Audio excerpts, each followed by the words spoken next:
In this episode, cruiser Aurora, Fortune's favorite.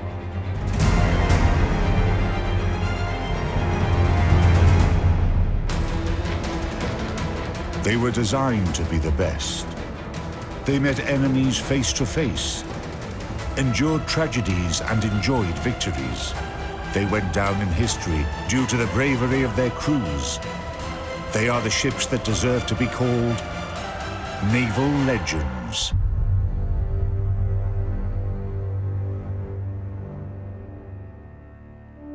At the beginning of autumn 2014, cruiser Aurora went for another refit, her 10th in more than 100 years of the ship's history.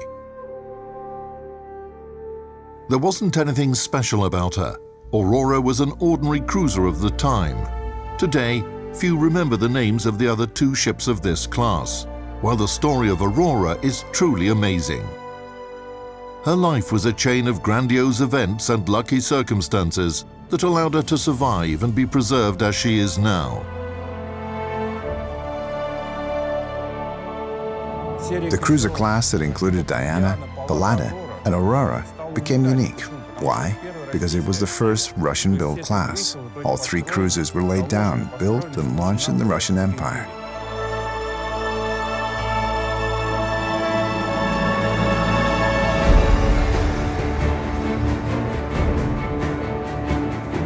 At that time, it was more profitable for Russia to order ships abroad.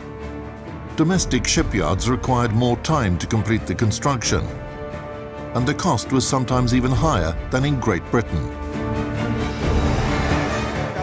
One might think that the ship should have been ordered abroad, cheap, quick, and efficient. However, there was one problem. Great Britain was our main potential adversary. New protected cruiser Aurora and her sister ships, Diana and Pallada, were intended for two main tasks: operations on enemy supply lines, as well as reconnaissance and support within a squadron. We're now on the legendary cruiser Aurora, launched in 1900. The uniqueness of the ship lies in the fact that, having lived through 3 wars, she's still in commission of the Russian Navy. Ship's specifications: length 126.8 meters, beam 16.76 meters, total displacement 6,897 tons, draft 6.4 meters. The engine is the heart of any ship. Here we have a closed-cycle steam power plant. Of the 3 machines, only one, driving the middle propeller, remained intact. It was built in 1900, but it is still operational. Main power plant: 24 Belleville boilers, 3 3-cylinder triple expansion steam engines. Power output 11,971 horsepower. Electric equipment: the rudder gear was electrically driven, but could also be actuated manually or with steam. We're now in the steering compartment of cruiser Aurora. It was used to manually shift the rudder blade and turn the ship around. One man alone could barely rotate the helm. To overcome the water resistance, the efforts of 3 men were needed. It is perfectly preserved and looks the way it did more than 100 years ago. Armor: armored deck from 38 to 63.5 millimeters. Conning tower 152.4 millimeters. At the end of the 19th century, good first-rank cruisers had the thickness of their conning tower armor equal to the caliber of their main guns. On Aurora, it was 152 millimeters. Armament at the beginning of the Russo-Japanese War: 8 cannon guns, caliber 152 millimeters. 24 cannon guns, caliber 75 millimeters. 3 mine torpedo launchers, caliber 381 millimeters.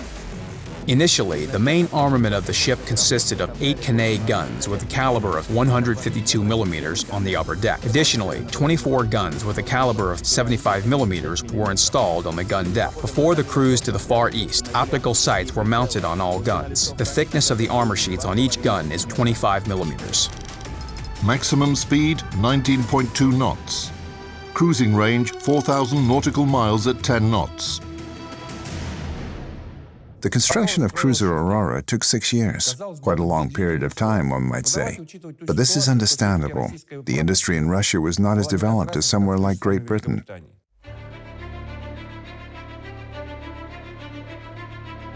Initially, it was a project aimed at fighting against British merchant ships. However, while the cruiser was being constructed, a new enemy, the German Empire and its powerful navy, came to the stage. In addition, another geopolitical task arose, the military buildup of Japan and the development of its navy. This was the third geopolitical task, and there were only 3 ships under construction. To cover all these tasks, using only 3 ships was a challenge. That's why, during her construction, the cruiser's purpose and classification would change from time to time. Shortly after the commissioning trials in 1903, Aurora headed to the Pacific Ocean, accompanied by other ships in order to provide enforcement for the 1st Pacific Squadron of the Russian Empire. During that cruise, Aurora received the order to return to port due to the Russo-Japanese War that had commenced recently. Starting from the spring of 1904, the 2nd Pacific Squadron was formed. In autumn, the squadron was sent to the Far East under the command of Admiral Rozhestvinsky. Aurora was part of the cruiser detachment that, in its turn, was part of the squadron. Now, she was to fulfill her duties as a scout ship. It was one of the most difficult voyages in naval history. The ships covered 18,000 miles over the course of 223 days. During this long voyage, Aurora called at a port only once, in Tangier. All other numerous instances of coaling took place right at sea. What is coaling? Immense heat, sweat, cold, dust covering all of your body. This could last for hours, or even days in the case of large ships. However, that wasn't the only problem. After coaling was finished, all surfaces had to be washed, because all superstructure elements were literally coated with coal dust, which not only caused overheating, but also harmed the health of crew members. It was an ordeal for Russian sailors, who were northern people by character.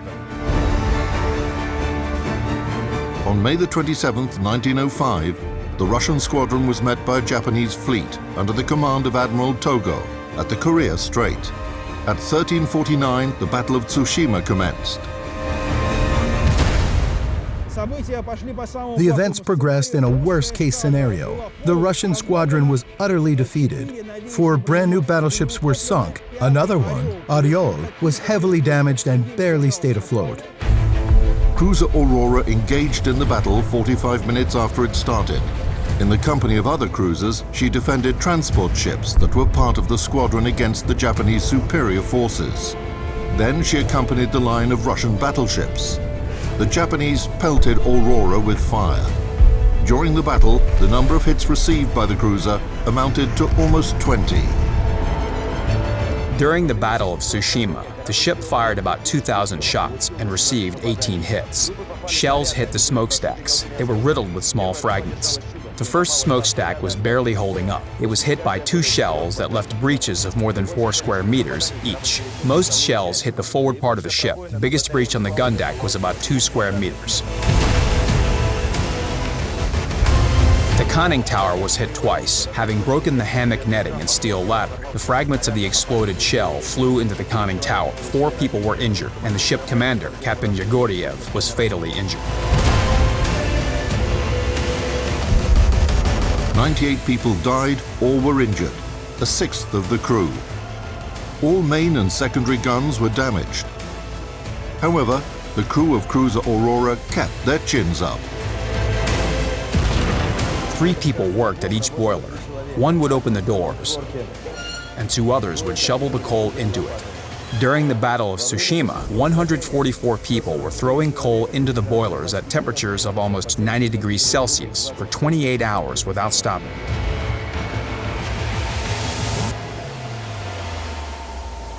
Aurora withstood the day, despite the damage received, and once it was dark, the cruiser managed to break through the tight encirclement of the enemy destroyers and shake off their pursuit.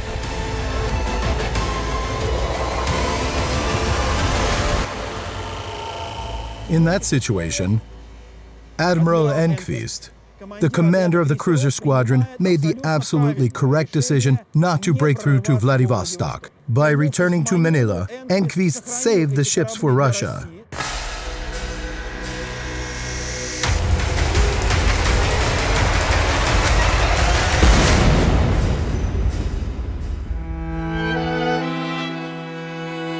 Named after the goddess of the dawn and starry sky, the cruiser was fortunate from the very beginning to be among the 10 surviving ships and return home after the Battle of Tsushima.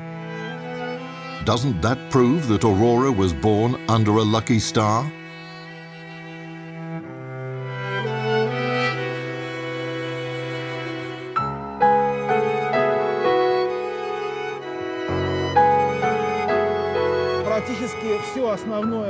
Almost the entire battle core of the Russian fleet was destroyed, and even ships that were considered obsolete, like Aurora and Diana, which had survived the Russo-Japanese War, could still be useful to the fleet. In 1909, cruiser Aurora became a training ship and entered the First World War with that status.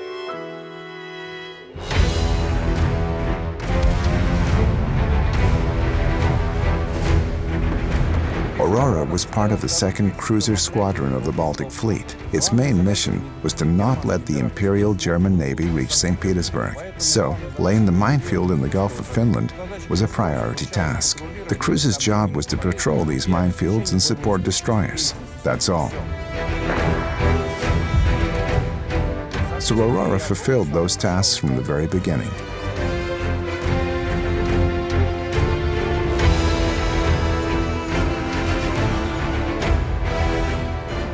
But it should be noted that the ship was already outdated by 1914, 1915, 1916. It was in constant need of repairs. The steam engine had to be completely replaced. In this condition, Aurora met the February Revolution in Russia, and she was almost in the same condition during the October Revolution.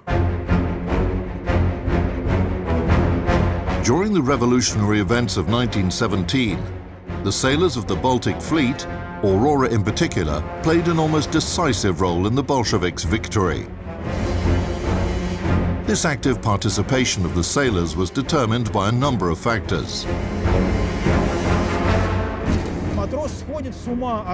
Sailors were extremely bored on the ship, and they were wondering why the war was happening, what they were fighting for, why things in society worked this or that way. Their officers could have answered those questions if they had talked to their sailors and taken interest in those issues themselves. In Tsarist Russia, the naval officers were mostly from nobility. They wouldn't come down to the engine room, and they controlled the work of the personnel by looking through the internal portholes. This corridor maintained its historical look. Riveted bulkheads and internal portholes from 1900, they've survived to the present day. By 1917, there was a rift between the officers and the rank and file, and the Bolsheviks used this for their own benefit. A sailor serving on the ship was a peasant who entered another environment, but the folks up top remained the same. The nobility, the officer corps.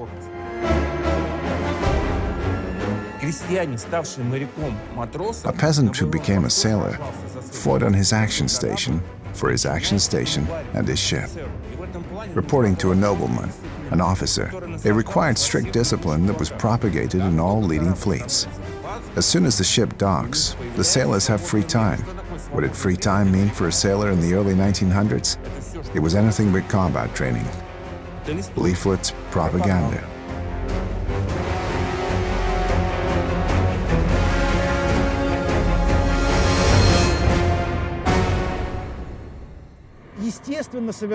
Aurora was anchored near a factory wall, where there were plenty of workers, so it was natural for the crew to get involved in the revolutionary movement.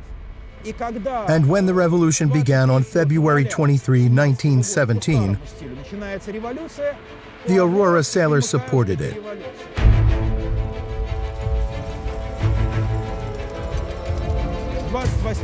On February 28, the Aurora crew came ashore. The sailors tried to make the cruise commander, Captain First Rank Nikolsky, carry the red flag. He refused and was murdered. While there are many versions of Nikolsky's death, one of them is that Nikolsky forbade the sailors take part in the demonstration that was held on the shore. And when he came out on the main deck saying, "Halt, don't move, I'm not letting you go," the sailors revolted. The rebels should be shot. That was the rule. When he opened fire, he didn't even think it might end badly for him. He thought he would shoot one or two mutineers and things would calm down. But things had already progressed to a revolution mentality.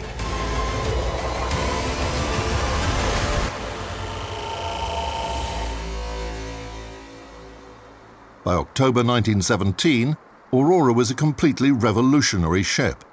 On October the 25th, the cruiser stood in the fairway of the Neva River, near Nikolaevsky Bridge. At 21:45, her bow gun fired a shot which began the October Revolution.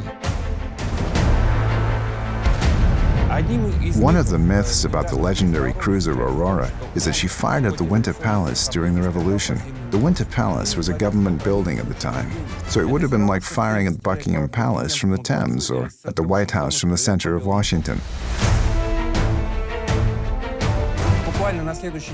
The very next day, after the assault on the Winter Palace, newspapers wrote that Aurora was firing combat shells at a government building, the Winter Palace. As a matter of fact, a combat shot could not have happened. When passed for repairs, a ship of any nation gets disarmed, so it was a blank shot. But this myth, born by mass media, remains alive till today. In the summer of 1918, guns were removed from Aurora and sent to the front line of the Russian Civil War. However, 4 months before the ship was placed into reserves, she was one step away from destruction. An explosive device was found in one of the ship's magazines. It was neutralized by Aurora's chief artillery officer, Lieutenant Winter.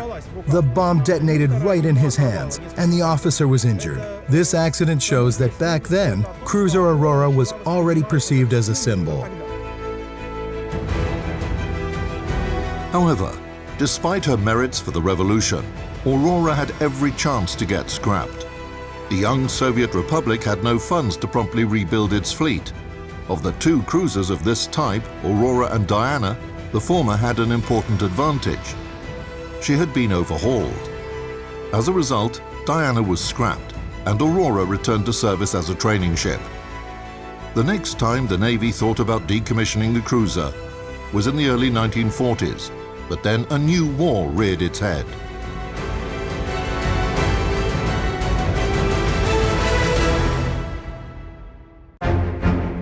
In September 1941, German troops were breaking through to Leningrad, renamed St. Petersburg. Every cannon and every soldier were integral. And again, Aurora's guns were removed from the ship and placed in the suburbs of the city. What is done within a month in peacetime, they did within a day. Bringing a crane to Aurora, removing her guns, placing them on a flat car, taking them to their positions. And the positions themselves are pretty sophisticated fortifications. What is a fortified position? It's a place where you have to sort of recreate a ship deck. So they dug special pits and cast concrete inside. And this concrete served as a ship deck. They brought these huge, heavy guns in by hand, placed them on these platforms, and fastened them, removing, delivering, and installing the guns. It was all equally heroic. Together with the guns, seamen left the cruiser to fight on the ground. Aurora's main battery fought at Dudyahov Hills.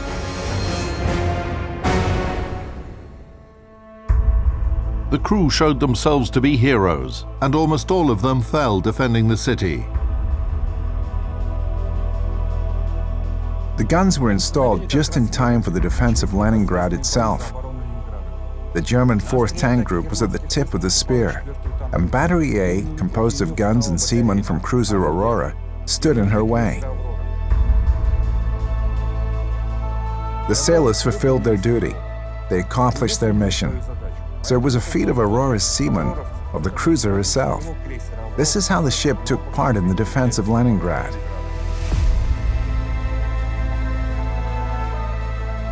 The cannons from Aurora were fighting not only at Dudyehov Hills. The aft gun was taken from the ship's deck straight to armored train Beltiets. The cruiser herself was fighting German aircraft in the port of Oranienbaum. Seriously damaged by enemy air bombs and artillery shells, Aurora was run aground, but still continued to defend the sky of Leningrad from German aviation. Though Aurora was sitting on the ground, she remained in the ranks throughout the entire war, and her flying flag was a symbol of this. The flag showed that Aurora was in the ranks. Aurora was fighting. She was fulfilling her duty.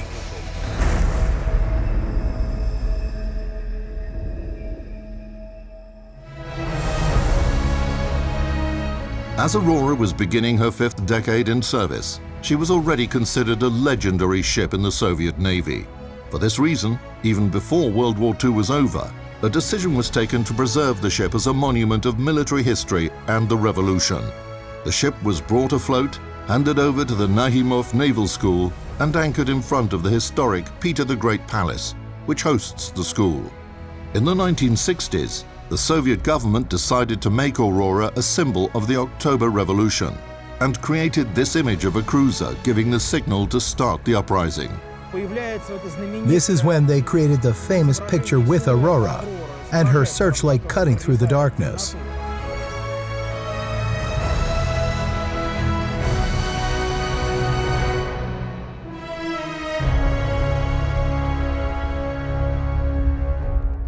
Commissioned in 1903, cruiser Aurora could have been destroyed in the Battle of Tsushima, could have gotten sunk by a German submarine during World War I, or could have been scrapped after the Russian Revolution and the Civil War. In World War II, she could have gotten destroyed by German aircraft or artillery, but the cruiser is still in service. Doesn't that prove that she's not only the most legendary, but also the luckiest ship in the history of the Russian Navy?